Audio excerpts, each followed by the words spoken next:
Bien, nous allons accueillir maintenant Gilbert Paquette, qui est directeur de recherche au centre LICEF de la Téléuniversité, qu'il a fondé en 1992. Il est titulaire de la chaire de recherche du Canada en ingénierie cognitive et éducative depuis 2002. Il a reçu en 2007 un doctorat honoris causa de l'Université Marie-Pierre Curie. Ses publications incluent 4 livres sur les technologies d'apprentissage, les modélisations des connaissances, le web sémantique, l'ingénierie pédagogique et la formation à distance.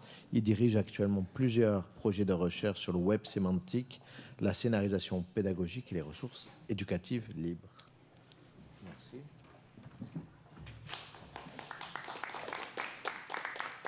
Alors, merci Emmanuel. Bonjour tout le monde. Alors, je vais d'abord essayer de trouver le bouton qui permet de changer ces trucs. Ça doit être ça ici. Oui, bon, voilà. Alors, ouais, bon. Parfait. Alors voilà, contrairement à d'autres qui sont passés avant moi, je vais prendre principalement le point de vue de l'ingénieur pédagogique en ce qui concerne le phénomène CLOM. Nous utilisons CLOM plutôt que MOOC, alors cours en ligne ouvert et massif ou cours en ligne offert massivement. Et je vais surtout me concentrer sur la problématique de la personnalisation. Si on décide de se centrer sur l'apprenant, on doit d'abord reconnaître que la massivité des cours en ligne ouverts et massifs, leur répartition sur tous les continents, pose un problème accru d'adaptation et de personnalisation de l'apprentissage. Alors, je vais, pour en arriver à décrire différentes pistes pour arriver à cette personnalisation-là, concrètement, je vais passer par quelques éléments sur les CLOM ou les MOOC eux-mêmes, sur les modèles de formation en ligne qui sont pratiqués depuis 40 ans chez nous, en tout cas, et depuis des décades en formation à distance et en formation en ligne plus récemment, depuis l'arrivée des premiers furteurs, et surtout l'ingénierie pédagogique qui nous permet de caractériser les modèles pédagogiques. Et la question que je me pose, c'est comment faire en sorte d'améliorer, en tout cas, la personnalisation de ces environnements ouverts et massifs d'apprentissage. Alors d'abord, quelques projets en cours à la Téléuniversité. Je vais rapidement en parler de 3 que nous poursuivons actuellement. Nous avons lancé il y a quelques semaines seulement le portail ULibre qui va contenir les CLOM de la TÉLUQ. Alors, on est très en retard, mais on n'est pas si en retard que ça, puisque ça fait 40 ans que nous faisons de la formation en ligne. Alors, donc, l'idée, c'était de dire comment réinsérer, réintroduire l'expérience TÉLUQ, si on veut, à l'intérieur de ce concept. On le fait encore très modestement. Ce qu'on a fait dans le passé, on a développé des gestionnaires de ressources éducatives libres. On a développé des plateformes. Certaines ont été utilisées à la Téléuniversité. Une plateforme de recherche dont je vais parler un peu, Telos.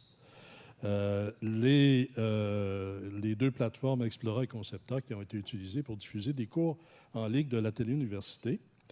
Et actuellement, nous avons un projet d'implantation d'une infrastructure matérielle et logicielle pour soutenir la diffusion massive des cours.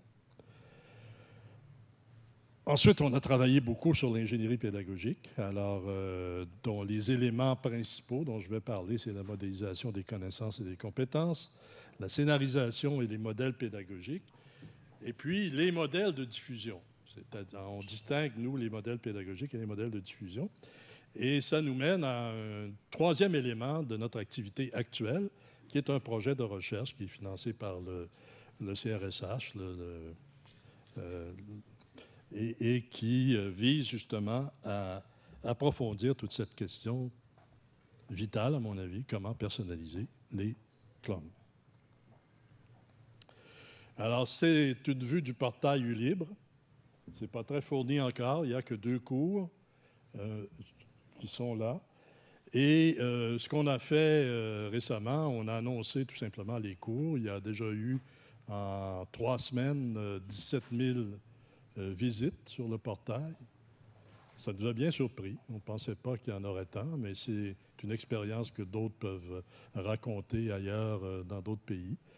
Et il y a déjà 2000 inscriptions. On ne s'en va pas vers 160 000 inscriptions, mais on s'en va peut-être vers 3 000, 4 000 inscriptions. On a adopté un modèle assez classique. Je vais en parler un petit peu plus loin. On voulait vraiment expérimenter ce que c'est qu'un MOOC, comme a été décrit tout à l'heure, c'est-à-dire des séquences vidéo, des questions, de l'interaction dans les forums, quelque chose de très basique, qui est très loin des recherches là, sur les modèles pédagogiques qu'on a fait dans le passé, mais simplement pour voir quelles étaient les contraintes et comment ceci pourrait s'intégrer à la pratique de la téléuniversité. Ce projet-là, il doit mener à un rapport que nous allons remettre aux autorités de l'institution et qui vise à faire évoluer, dans le fond, les pratiques de la téléuniversité en tenant compte de ce phénomène, mais pas uniquement de ce phénomène, évidemment. Un deuxième projet est sur l'infrastructure technologique. Alors, sur l'infrastructure technologique, on recherchait une architecture ouverte, un logiciel libre, une architecture modulaire, une variété d'outils d'évaluation automatique par les pairs, et on s'intéresse à développer des outils d'outils d'évaluation, de questions ouvertes, ce qui est beaucoup plus difficile, qui implique de l'analyse textuelle dans certains cas, qu'elle était assurer une dimension sociale, intégrer un API de collecte de données d'apprentissage de façon à être capable d'améliorer les environnements et une capacité de montée en charge, c'est-à-dire d'extension progressive du nombre d'apprenants pouvant interagir ensemble sur les environnements. Et donc de déploiement dans le nuage. Alors on a retenu la plateforme OpenEDX. On a fait le même choix que France Université Numérique. Et on va y intégrer un dispositif OpenStack qui va nous permettre d'assurer une extension. Ce n'est pas particulièrement intéressant, c'est simplement qu'il nous faut une infrastructure qui puisse évoluer et qu'on puisse transformer et dans laquelle on pourra intégrer de nouveaux outils. On en a développé beaucoup à notre centre de recherche et ailleurs, et on voudrait pouvoir faire évoluer cette plateforme pour lui donner davantage de possibilités de personnalisation. Le projet de recherche, lui, vise à relever le défi donc de la massivité versus la personnalisation. Déjà, c'est difficile dans une classe de 30 étudiants, pour ceux qui font de la formation en classe, de tenir compte de la diversité des compétences, des connaissances, des objectifs aussi des étudiants qui sont dans la classe. Alors, imaginez 2000 étudiants répartis sur tous les continents, avec des cultures différentes, qui ont chacun leurs préoccupations. Certains prennent le cours comme complément, d'autres pour d'autres raisons, pour une éventuelle certification. Il y a toutes sortes d'objectifs et de formations antérieures qui rendent les choses extrêmement difficiles. Et ça nous apparaît le principal défi si on veut pouvoir à la fois mondialiser en quelque sorte la formation, l'internationaliser, et en même temps assurer une personnalisation, une adaptation à la diversité des étudiants. Donc, dans ce projet, nous allons modéliser les composantes de divers types de CLOM et regarder les processus d'ingénierie d'ingénierie pédagogique qui ont permis de les construire ou qui devraient permettre de les construire. Nous voulons faire évoluer l'ingénierie pédagogique, pour l'enseignement à grande clientèle. Décrire et analyser les environnements personnels d'apprentissage des participants, l'usage qu'ils en font. C'est un autre objectif dont on va parler, je crois, un peu plus tard cet après-midi. Je vais en parler un peu. Analyser l'usage des compétences dans les CLOM. Alors, actuellement, ce qu'on constate dans la plupart des CLOM, c'est qu'il n'y a pas une modélisation très grande des connaissances et des compétences. Et c'est un élément tout à fait essentiel si on veut pouvoir orienter les activités des cours, mais aussi les personnaliser. Et ensuite, mettre en place une instrumentation et une méthode d'analyse des données d'apprentissage. Alors, on est au début de ça, mais on a une certaine expérience, on a des collègues qui travaillent dans le forage de données et tout ça. Donc, comment mobiliser ces dispositifs d'analytique des apprentissages au service de la personnalisation. Alors, voilà ce sur quoi nous travaillons actuellement. Je vais sauter quelques diapos parce que, si on veut garder, j'ai décidé de relever le défi de vous laisser du temps pour les questions. J'y arrive jamais, mais je vais essayer quand même. Alors, ne soyez pas surpris si j'accélère la présentation des diapos. Alors, on peut parler d'un véritable phénomène CLOM. Vous voyez la distribution, c'était il y a 1 an ça, en Europe. Alors, il y avait 432 mots qui avaient été recensés dans tous les pays. Et vous voyez le rythme de croissance. Les chiffres, ce n'est pas par année, c'est par mois. Alors, à chaque mois, c'est un phénomène viral qui se répand un peu partout. Et ça, c'est seulement en Europe. Et puis, un peu dans tous les sujets, dans toutes les matières, dans toutes les disciplines. Je vais passer un peu rapidement sur cette historique. Vous avez probablement déjà vu cette diapo. Ce que je vais mettre en évidence, c'est, vous voyez, la ligne Open Education, là. Je ne sais pas qui a fabriqué cette diapo, mais elle est à côté de tout le reste. Alors, c'est comme si ça n'avait rien à voir avec le phénomène CLOM ou le phénomène MOOC.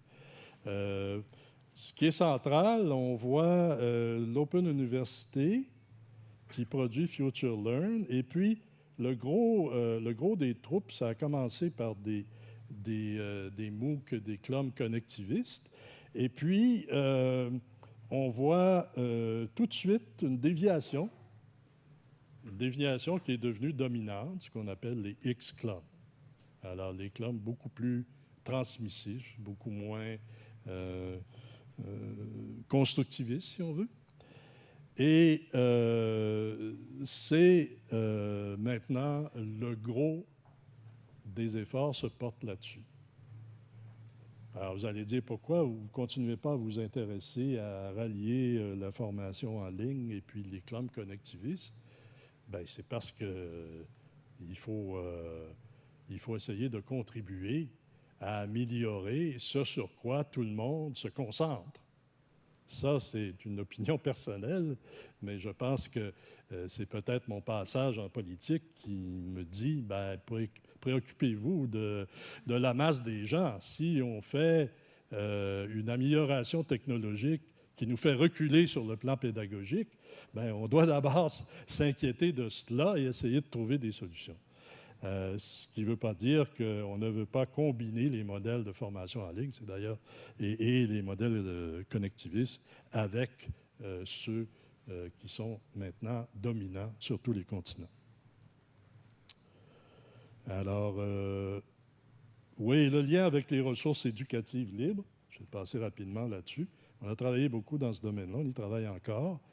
Bon, on peut voir les CLOM ou les MOOC comme des extensions des ressources éducatives libres. Si on veut, ce sont des ressources éducatives libres de grande granularité.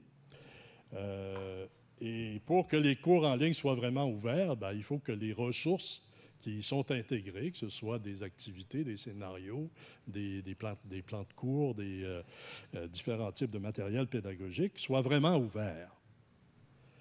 Et on a encore, après 15 ans, énormément de chemin à faire pour cela. Moi, ça fait 15 ans qu'on travaille au lycée dans les ressources éducatives libres. Et encore, dans l'un des 2 CLOM, j'ai une collègue qui dit « Oui, je veux faire un MOOC, mais je ne veux pas que mes ressources soient réutilisées.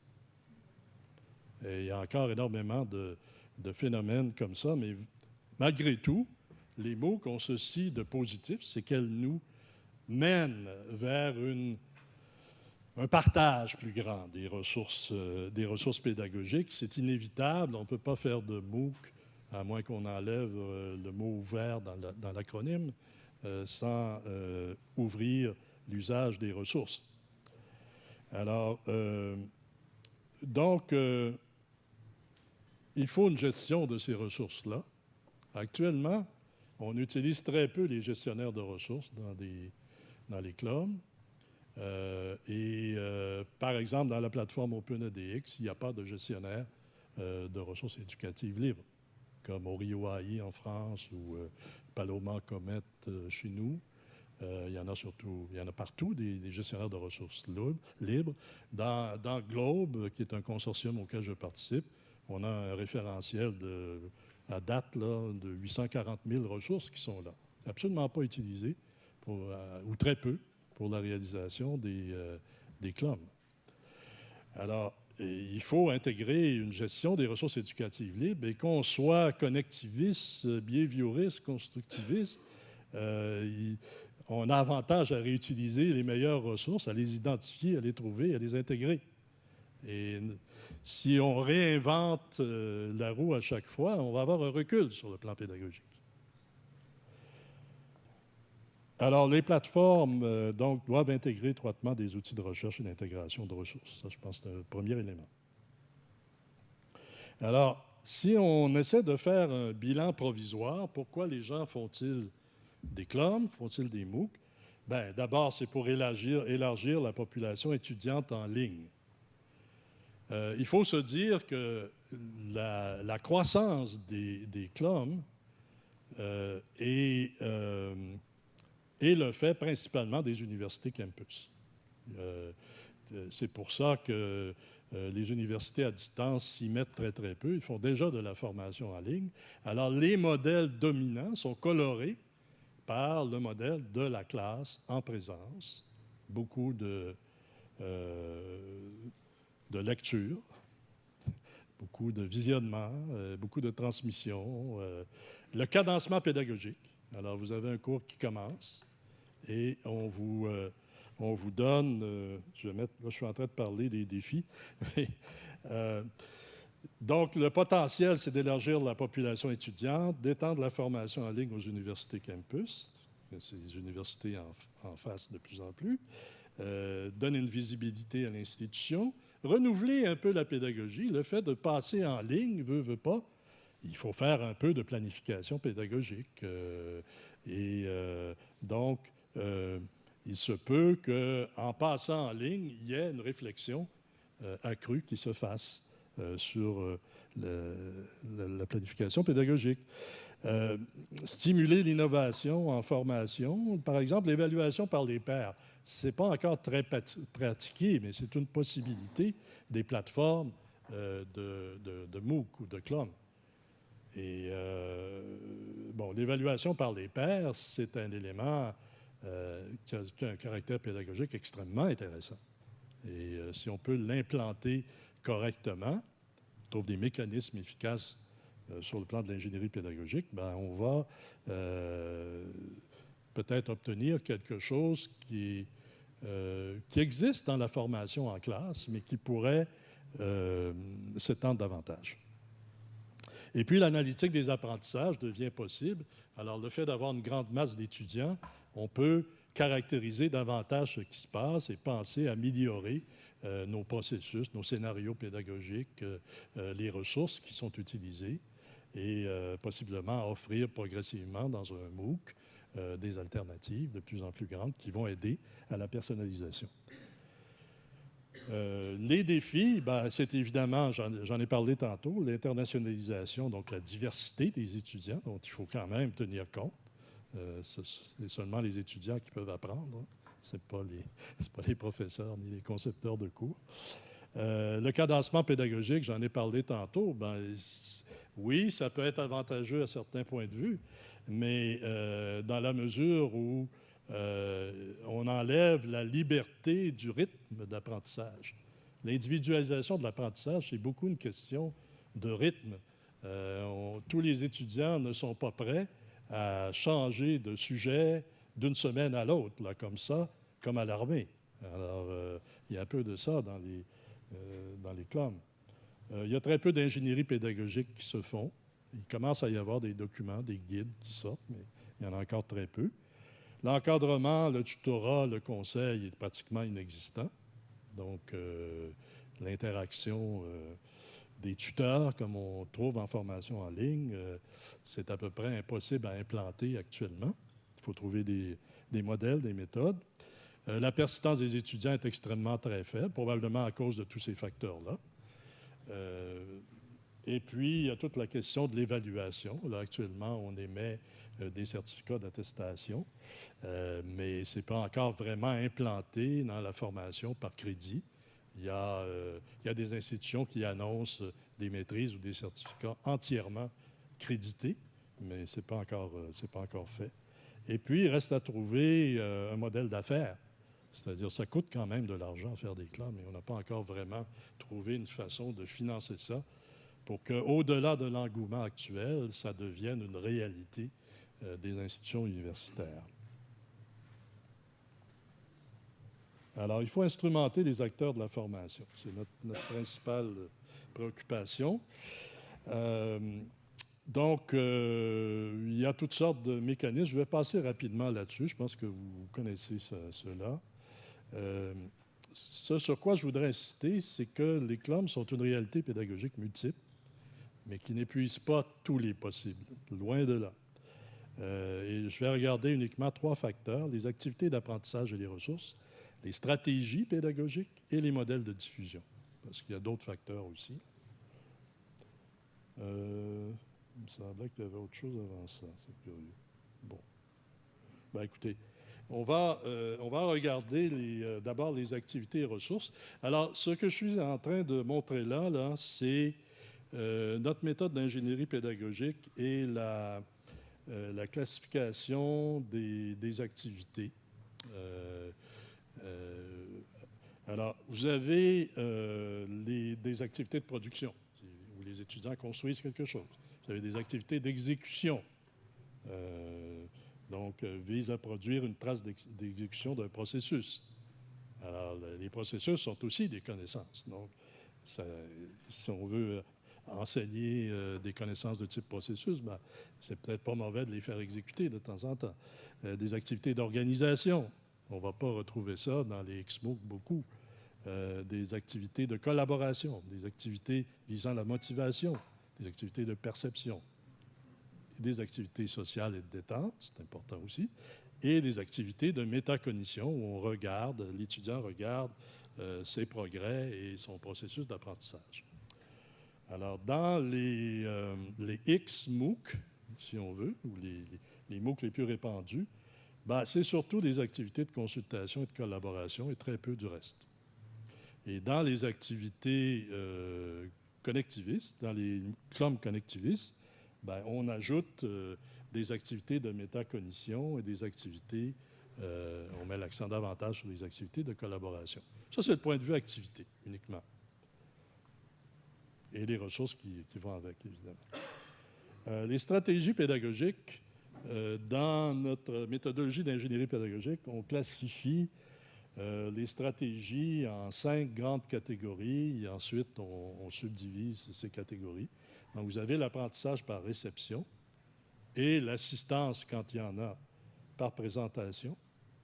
Alors, c'est le modèle classique des cours, on diffuse l'information et tout ça. L'apprentissage par guidage et l'apprentissage par tutorat. Alors là, on laisse un peu plus de liberté à l'apprenant, on mise davantage sur son activité. L'apprentissage par étude de cas et par recours à l'assistance par recours à l'analogie. L'assistance peut être celle d'un tuteur ou peu importe la forme. Donc encore, on mise encore davantage sur l'activité de l'étudiant. L'apprentissage par induction ou par questionnement, ce qu'on appelle souvent l'enseignement socratique. Donc là, on regarde des cas particuliers, on demande d'induire en quelque sorte les connaissances génériques. Et puis, vous avez l'apprentissage par construction, avec encore là une assistance méthodologique, où là, on retrouve les stratégies de résolution de problèmes ou d'apprentissage par projet. Alors, ce qu'on retrouve dans les CLOM actuellement, dans les XCLOM, c'est surtout le modèle présentation et exercice. Alors, on a une vidéo qui généralement est un exposé, mais qui pourrait être autre chose aussi. Et ensuite, on a des exercices qui prennent la forme de QCM ou d'autres types d'exercices. Alors que dans l'apprentissage constructiviste, on peut s'orienter davantage sur des activités, des stratégies pédagogiques de résolution de problèmes ou d'apprentissage par projet, par exemple. Alors, vous avez tout le reste qui est relativement peu utilisé. Je ne vous dirai pas qu'on a fait un examen encore exhaustif de tout ce qui se passe sur la planète, mais quand même, je pense qu'on peut dire ça là, sans trop caricaturer. Alors, vous voyez tout le champ libre qui reste pour améliorer le phénomène MOOC. Si on regarde maintenant les types de diffusion de la formation en ligne, alors on a bien sûr la diffusion des connaissances ou l'acquisition des connaissances en présence dans la classe répartie. Alors là, c'est la classe par vidéoconférence qui est accessible un peu partout. Donc, on n'exige pas que les gens soient tous en même temps dans le même lieu, comme dans l'enseignement en présence. Ensuite, vous avez la formation en ligne synchrone. Donc là, tout le monde doit faire la même chose en même temps, mais on est en ligne. On est en ligne. Vous avez l'auto-formation médiatisée, vous avez la communauté d'apprentissage, la formation orientée compétences. Je n'ai pas le temps d'élaborer sur chacun de ces modèles, là, mais vous pourrez regarder la description qu'on en donne. Des systèmes informatisés d'aide à la tâche, et puis les apprentissages hybrides où on combine un petit peu tout ça. Et ce qu'on retrouve dans les CLOM, c'est surtout l'auto-formation médiatisée dans les XCLOM. Dans les XCLOM, il n'y a pas d'autres acteurs essentiellement que l'apprenant et parfois un animateur de communauté qui va faire fonctionner les choses et puis qui va s'occuper d'alimenter les forums, peut-être d'animer les forums. Dans les modèles connectivistes, on est davantage dans un contexte de communauté d'apprentissage. Alors, les objectifs à poursuivre, toujours dans l'optique d'une personnalisation plus grande des cours en ligne ouverts et massifs, c'est d'abord la scénarisation, donc une scénarisation ouverte utilisant des ressources éducatives libres. Si on utilise des référentiels d'éducatives libres, on peut en offrir en option. Il y en a plein sur l'Internet. Alors, il s'agit évidemment de les trouver. On espère qu'ils ont été référencés par des standards, ce qui va faciliter les choses.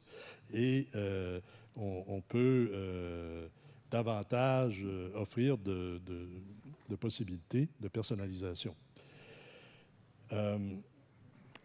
Des services de tutorat en ligne adaptés. Est-ce qu'on peut vraiment implanter ça sur des cours massifs? Il y a de la recherche à faire de ce côté-là. C'est pas évident. La rétention des étudiants. Alors, on a de très faibles taux de rétention dans les CLOM actuellement. Donc, peut-être qu'en diversifiant les activités, en améliorant la qualité des médias, en faisant une ingénierie pédagogique davantage soignée, en offrant des services conseils, différents types de services de personnalisation, on va retenir davantage les étudiants. En tout cas, c'est notre expérience à l'Atelier Université. La première semaine d'une formation en ligne est critique. S'il n'y a pas un tuteur à l'affût des étudiants qui sont en problème, bien, vous allez avoir des abandons. Et malgré tout, en formation à distance, le taux de rétention est quand même plus grand qu'à l'intérieur des CLOM. Alors, il faut regarder là, comment on pourrait intégrer ça. Et la qualité de la formation, alors la variété des activités, le choix des stratégies pédagogiques, une scénarisation réfléchie sont extrêmement importants pour faire des plans de cours qui vont aider à la rétention des étudiants.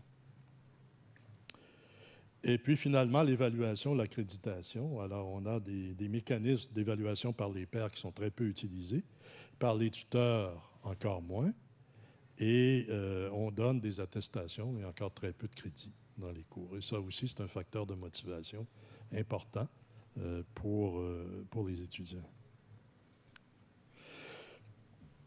Alors, j'en arrive à l'ingénierie pédagogique, donc qui est un facteur clé. On vise à créer une méthode d'ingénierie pédagogique qui favorise la personnalisation des CLOM. Alors d'abord, un CLOM, c'est un environnement informatisé d'apprentissage humain. C'est un cas particulier. Alors souvent, quand quelque chose de nouveau arrive, les gens disent, bon, ben, c'est nouveau, c'est la toute dernière invention, et on va oublier qu'il s'agit d'environnements informatisés d'apprentissage humain où on a accumulé, dans tous les pays, beaucoup d'expérience. Et qu'est-ce qu'un EIAH? Ben, c'est un assemblage complexe d'outils logiciels, de documents, de téléservices, dans lequel divers types d'acteurs interagissent. Et un CLOM est un EIAH. Donc, penser qu'on va pouvoir lancer des CLOM sans ingénierie pédagogique, ça me paraît extrêmement hasardeux. Donc, on a développé, ça s'est stabilisé autour de 2002, disons, il y a une dizaine d'années, la méthode MISA s'est stabilisée. Et notre intention est de l'adapter, de la spécialiser, parce que c'est une méthode générique, de la spécialiser au contexte des CLOM. Je ne vais pas vous parler de tout ça, mais en gros, la méthode se déploie sur un certain nombre de phases qui sont assez classiques. Là. On définit les objectifs, on fait une analyse préliminaire sur les orientations pédagogiques, sur le type de connaissances et tout ça. Ensuite, on passe à l'architecture, on fait un devis détaillé, on valide ce qu'on a fait et puis on se donne un plan de diffusion, on choisit le modèle de diffusion parmi ceux dont j'ai parlé tantôt, par exemple. Et puis, tout ça se développe à travers 4 axes. L'axe des connaissances et des compétences, l'axe pédagogique, l'axe médiatique et l'axe de diffusion.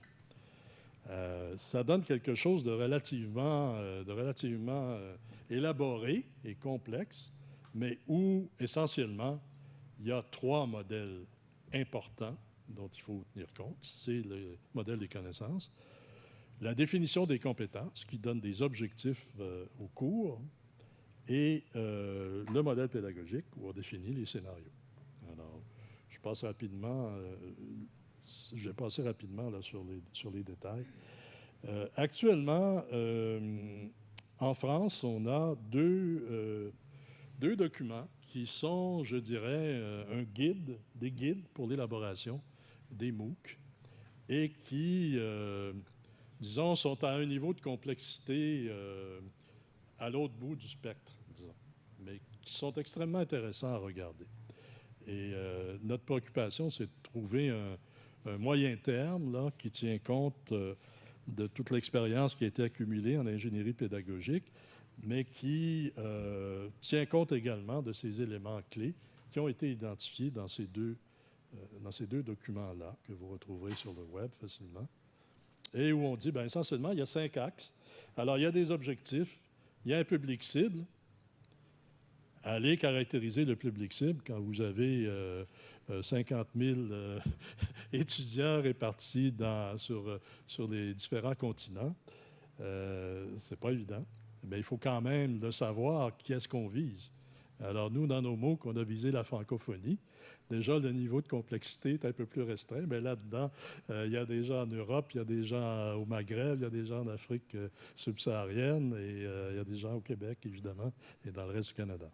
Alors, les types de ressources, les types d'activités et le degré de contrainte qu'on veut mettre, contrainte de temps, contrainte d'enchaînement des modules et des activités. Alors, bon, notre intuition, c'est qu'il faut regarder beaucoup plus que ça, mais pas tout ce qu'on regarde dans une méthode générique comme MISA. Et en tenant compte de la réalité des MOOC qui sont diffusés actuellement. Alors, je passe là-dessus. Bon, je passe là-dessus aussi. Alors, ça, peut-être, si vous pouvez grossir, je ne sais pas comment on fait. Bon. Ça, c'est un vocabulaire pour la scénarisation pédagogique qui est un élément central. C'est un vocabulaire RDF qu'on a développé dans un projet et qui vous montre un petit peu les différentes dimensions d'un scénario pédagogique. Alors, il y a évidemment les activités pédagogiques, les acteurs, les ressources pédagogiques qu'on va intégrer, la stratégie cognitive, que sont les connaissances, les types de connaissances qu'on vise, la stratégie pédagogique, le mode de collaboration, le mode de diffusion, le mode d'évaluation, les critères de réutilisabilité du scénario, le format du scénario, les publics cibles, c'est un peu tout ça. Et ce sont des éléments centraux, je pense, qu'on doit considérer lorsqu'il s'agit d'élaborer un nouveau cours en ligne. Alors, je vais passer rapidement là-dessus. Si vous avez des questions, c'est une vue d'un modèle de connaissances auquel on branche des compétences visées, qui sont les objectifs. Et c'est ça qu'on vise à réintroduire dans les CLOM. Les différentes formes qui sont là, c'est différents types de connaissances. Alors, vous avez des connaissances procédurales,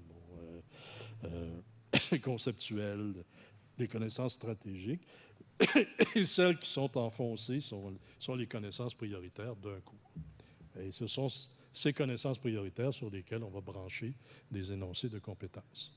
Alors ça, c'est le début d'une ingénierie pédagogique, si vous voulez. Alors, différentes compétences visées. Et puis après, ben, on va rassembler tout ça dans un scénario global. Donc, ici, il y a, je sais pas, 10 modules qui ont été retenus. Et vous voyez les petits C1 et C2. Ce sont les compétences ont été réparties entre les modules. Donc, on sait ce qu'on vise comme apprentissage. Là, vous allez dire, c'est terriblement transmissif, ça. Je vois ma collègue France-Henri qui va me dire ça.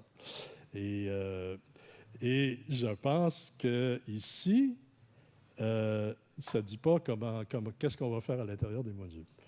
Alors, je pense qu'il faut associer quand même si on est connectiviste, il faut associer des compétences au module. Et après, dans la scénarisation, ben là, c'est autre chose. Alors, on peut faire différentes choses.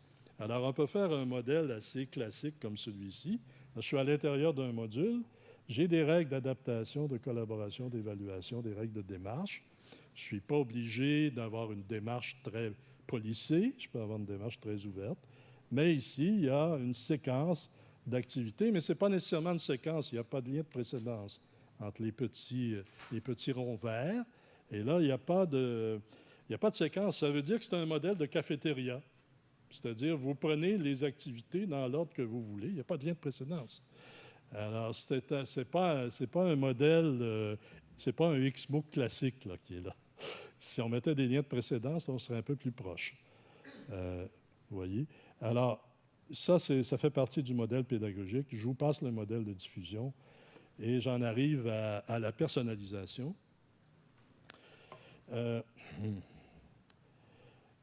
Donc, 5 pistes, si vous voulez, ou 5 questions là, à approfondir. D'abord, soutenir les concepteurs de CLOM pour la personnalisation. Actuellement, si on ne donne pas aux concepteurs de CLOM certains éléments d'ingénierie pédagogique, bien, ça ne va pas se faire. Donc, ça, c'est un premier élément.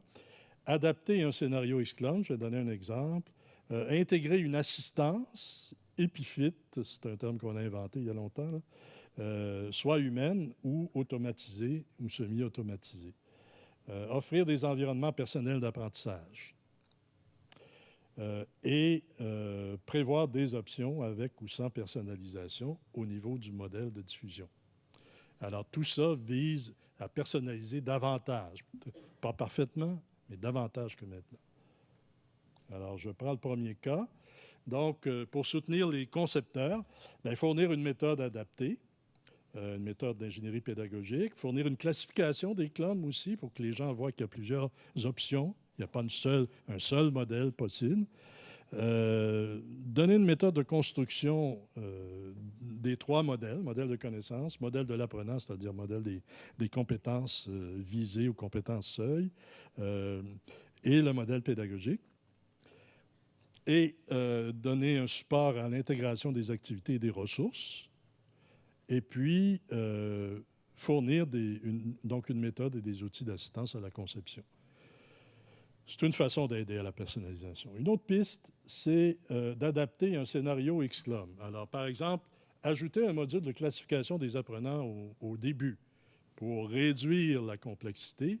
Et si vous avez un CLOM de 4000 apprenants, ben, peut-être faire 5 groupes de 800. Déjà, c'est beaucoup. Peut-être caractériser davantage. Prévoir des options dans le scénario. Et puis, se baser sur une évaluation des compétences actuelles et visées. Alors là, il faudrait grossir, c'est un petit peu difficile à lire. Mais essentiellement, ce que dit le schéma ici, c'est que il y a un animateur de communauté qui envoie un courriel, mais avant ça, il a obtenu du concepteur du cours un énoncé des compétences basé sur possiblement un modèle de connaissance. Et ce profil de compétences permet de générer un questionnaire qui va permettre aux étudiants d'évaluer leurs propres compétences. Alors, c'est... je ne sais pas si on peut pointer avec ça. Au centre, peut-être? Non. Donc, ça, c'est l'activité de droite. Celle de gauche, l'étudiant consulte un certain nombre de documents sur le sujet du cours et il répond à un questionnaire. Dans la ligne du centre, les étudiants se coévaluent. Il y a de l'évaluation par les pairs. Ils produisent quelque chose et il y a évaluation par les pairs. Donc voilà trois modèles, trois façons d'évaluer les compétences d'entrée des étudiants, de façon à ensuite automatiser la classification à partir de ces données-là. C'est quelque chose qu'on peut implanter. On ne l'a pas encore fait, mais c'est une façon de réduire la complexité. Et une fois que c'est fait, ben, là, on peut avoir prévu différents scénarios pédagogiques, si vous voulez, différents plans de cours. Une autre piste pour la personnalisation, c'est l'intégration d'une assistance épiphyte au scénario, donc l'insertion d'agents conseillers, uniquement aux modules et aux activités critiques et définie par des règles qui consultent les compétences de l'apprenant. Donc, à ce moment-là, l'assistance va être différente. Même si on a le même scénario, l'assistance va être différente. Donc, ici, on a un exemple. Je n'entrerai pas dans les détails, mais on a un système qui fait cela actuellement. Il est loin d'être utilisable massivement, mais il est opérationnel. Alors, par exemple, ici, vous avez à l'écran un des agents d'assistance pour un des modules ou une des activités qui offre 3 types de conseils, donc des recommandations, des notifications à un enseignant ou un tuteur ou un animateur de communauté, et puis une mise à jour des compétences de l'apprenant. Si l'apprenant a réussi à produire dans une activité quelque chose, on va lui ajuster ses compétences actuelles en route vers les compétences visées par la formation. Alors, c'est des choses qu'on fait sur le plan recherche depuis longtemps, mais qu'il faudrait arriver à rendre plus facilement utilisables. Et par exemple, si je prends le premier, alors c'est une recommandation directe à l'apprenant qui a été planifiée dans cet outil et qui va tout simplement lui donner un message ou possiblement une ressource à consulter qui va l'aider à acquérir les compétences. Alors, par exemple, si on dit nous suggérons de retravailler le tableau des planètes, qui était une activité, et vous n'avez pas tout à fait réussi l'activité. Et puis, on pourrait ajouter une ressource. On peut aussi notifier l'enseignant ou le tuteur ou l'animateur de communauté. Alors, on dit l'étudiant, un tel a beaucoup de difficultés avec cette activité. Cela requiert votre intervention. Pourriez lui proposer de consulter la ressource suivante. Et là, il y a un lien à la ressource. Et puis, la ressource s'affiche et libre à l'enseignant de l'envoyer par courriel à ses étudiants. Donc, on insère ainsi l'enseignant ou l'animateur de côté dans la boucle. Offrir des environnements participatifs ouverts. Alors, il y a un exposé un peu plus tard là-dessus. Moi, je trouve que c'est un élément important. Donc, ce sont comment je les définis? Ce sont des environnements informatisés d'apprentissage humain dont la conception se continue après leur premier déploiement par les apprenants eux-mêmes. D'autres pourraient avoir d'autres définitions, mais je vous offre celle-là. Ce sont des environnements qui combinent un apprentissage de ressources éducatives libres propres au cours et un environnement personnel d'apprentissage propre à l'étudiant. Donc, il y a un ensemencement du CLOM. Donc, il y a un ensemencement au début, mais ensuite, ça évolue un peu à la manière d'un CLOM connectiviste, possiblement. Créer, façonner à travers la collaboration des utilisateurs, utilisant les outils du Web 2.0, favorisant un apprentissage émergent plutôt qu'entièrement déterminé par le concepteur, c'est une autre caractéristique, et nécessitant une ingénierie pédagogique partagée entre professeurs concepteurs qui ont conçu le cours initialement et les apprenants. Ce partage est particulièrement évident, par exemple, dans une stratégie d'enseignement par projet. Alors, quand on fait un cours par projet, bien, on va donner des objectifs au projet, on va mettre des ressources dans l'environnement, et puis bien, les étudiants travaillent le projet, puis, dans le fond, définissent en partie leur propre scénario et le font évoluer. Alors, il n'y a rien de très, très nouveau là-dedans, mais disons qu'on est très proche là, de CLOM connectiviste. Je passe par-dessus ça. C'est l'intégration dans un environnement personnel d'apprentissage de différents outils de Web 2.0 qu'on peut classifier. Et puis ici, autre élément, autre façon de personnaliser, un modèle de diffusion CLOM générique. Alors ça, c'est un vieux modèle de campus virtuel qu'on a fait il y a longtemps, au début du centre de recherche l'ICEF, mais qui peut rendre service ici. En ce sens que vous avez défini le modèle de connaissance, le modèle de compétence, vous avez fait votre scénarisation pédagogique, mais là, reste à se demander, ben, comment on structure l'environnement, comment on l'organise pour que les gens puissent y travailler. Alors, on voit 5 espaces ici. Donc, il y a un espace d'autogestion. Cet espace d'autogestion contient le contenu du scénario, prescrit ou évolutif, et les moyens de le gérer. Il faut qu'il y ait des outils pour gérer le scénario, là. Ça, c'est important. Ensuite, vous avez l'espace d'information. Ça regroupe tous les documents, outils de recherche, les liens aux experts de contenu, tout ce qui est davantage transmissif. Ça ressemble beaucoup aux abominables lectures. I'm pointing à un colleague here. Mais c'est un ingrédient que vous ne voudrez sûrement pas mettre de côté totalement. Alors, je pense qu'il faut en mettre un peu, beaucoup, passionnément, ou pas du tout. Mais pas du tout peut être risqué. Ensuite, l'espace de production qui regroupe les outils permettant aux apprenants de réaliser des travaux, de produire quelque chose. C'est à ce moment-là qu'on construit beaucoup ses connaissances et en même temps les processus qui permettent de créer les connaissances. Les deux, en même temps. Vous avez l'espace de collaboration, donc c'est des outils de communication et d'interaction sociale, à moins que vous vouliez faire uniquement un modèle d'apprentissage d'auto-apprentissage, dans le fond. comme beaucoup de clubs. Et puis, vous avez l'espace d'assistance qui regroupe les conseils, les liens aux facilitateurs, les agents conseillers. Un peu, il y a différents mécanismes, différentes façons de faire. Ça peut être tout simplement une liste à faire, ça peut être un texte, tout simplement, comme ça peut être des agents plus ou moins intelligents qui vont interagir avec les apprenants.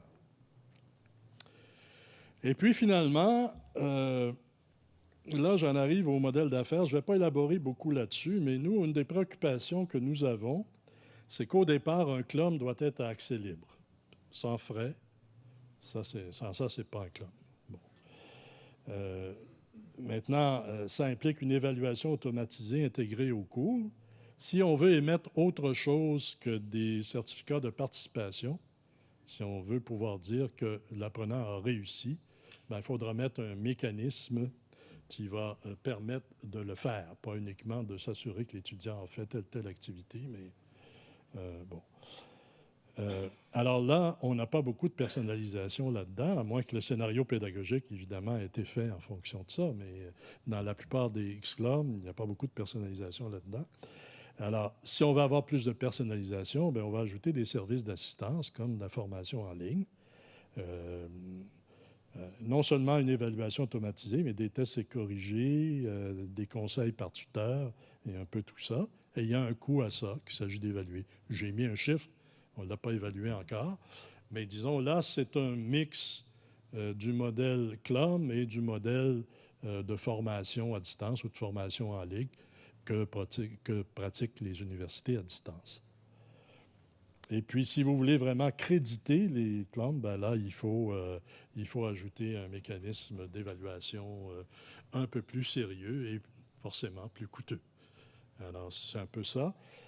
C'est une autre façon d'aller vers la personnalisation, c'est en ajoutant des services qui vont permettre de passer d'un CLOM totalement gratuit à un CLOM pas trop cher, mais qui donne des services de personnalisation et de certification. Alors voilà, je termine là-dessus. Le phénomène CLOM est extrêmement intéressant parce qu'il nous amène à nous poser de nouvelles questions. Et il amène aussi les enseignants qui le pratiquent, en sortant de la classe, à se dire, ben là, oui, mais là, mes étudiants ne sont plus devant moi, je vais faire comment? Et ça amène forcément une réflexion pédagogique. Soyons optimistes, qui va être là de plus en plus à mesure qu'on va progresser. Alors, je vous remercie.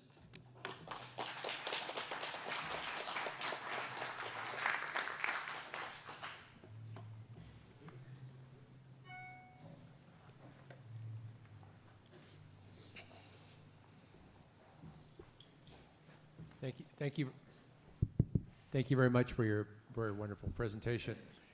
And I agree with you that MOOCs are a work in progress. Yes. And needs lots of more work to become mature and really useful. Let me just suggest a way of thinking about this. About 100 years ago, Henry Ford opened his mass production place in Michigan to create Model T Fords.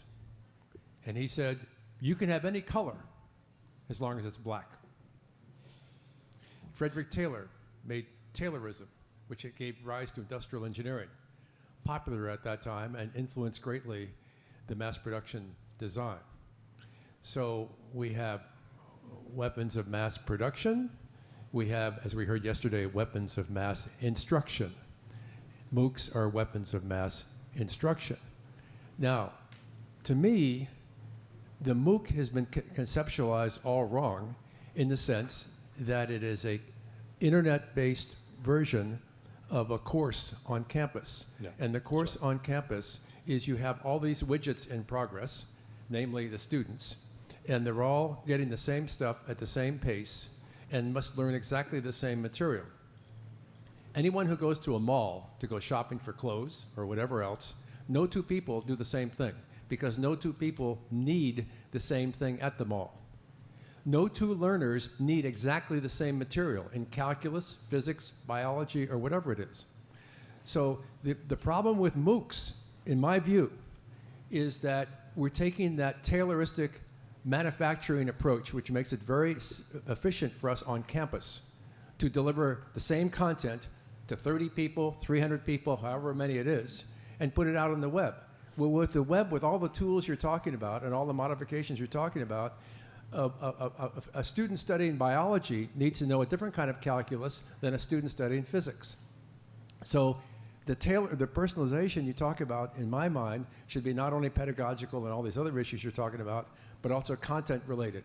And no two students need to learn exactly the same thing. So I'd like to hear your comments on that. Yes, I think I agree totally with what you're saying. That was that when I presented the slide on the history, I saw that there was a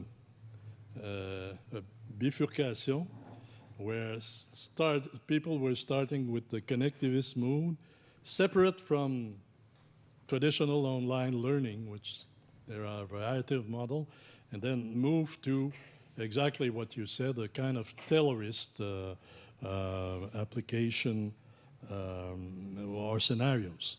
And this is what we have to change. The problem is everybody are building MOOCs and without doing any instructional engineering, considering a variety of models. And if they don't, well, they will not be able to see what can be improved in the Taylorist model that's dominant right now. Still, is it better than what they are doing in the classroom? A little bit, a little bit. So I think that what we need to do is to start proposing models, implementing models, and the difficulty is that the tools are not there yet. We have to build tools also and integrate that into platforms so that when it's available, people will make it easier to have courses that are adapted to learner. And it's true, they have to be adapted for the content, but not the knowledge, but not only the knowledge, the competency. For us, a competency is what kind of abilities can you do for a certain competence with a certain level of performance. And that's why I insist that a knowledge model is built, which is the subject of the course, but the competency, our target competency. And you must evaluate the actual competency of the learner. How are they about, for example, differential calculus, a certain aspect of it, and where are they now compared to the goal that is pursued by the course. Still, this is one way to think about it. Another way is to say, well, let's not be too specific about these competency. Let's ask the learner at the beginning what kind of competency they would like to achieve, give them a start, and this is even more difficult to achieve. I've participated in one connectivist or intended connectivist MOOC, and you had the effect that Nicolas was talking before, lost in the mass of information messages that everybody is sending, and then you don't know where you're going and where you should go. And finally, what happened in this was 30 people finally decided that they would like to interact with other, making sense of all the massive noise that was around them. And that's a condition. So we have to take care of this also.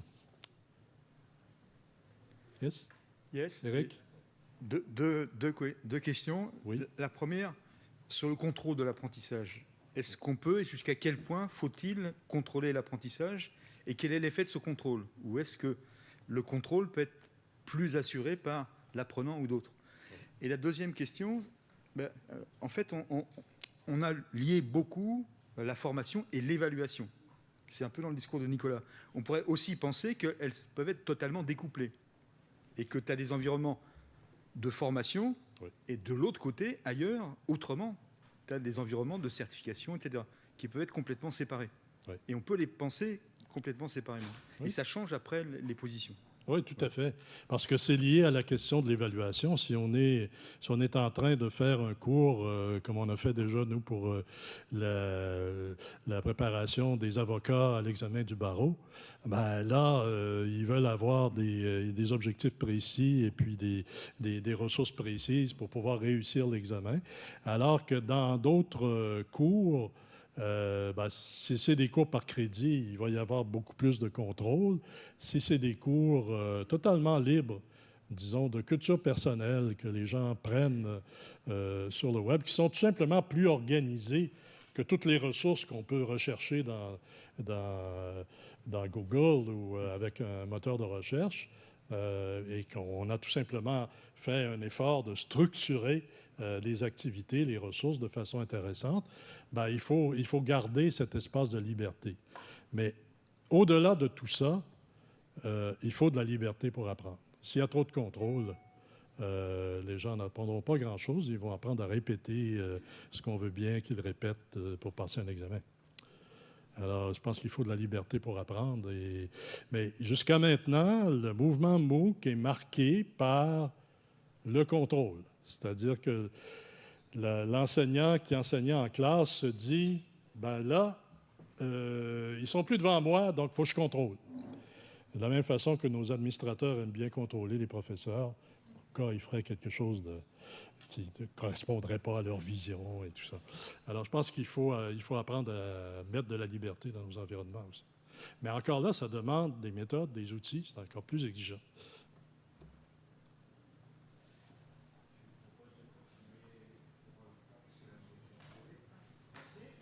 Merci.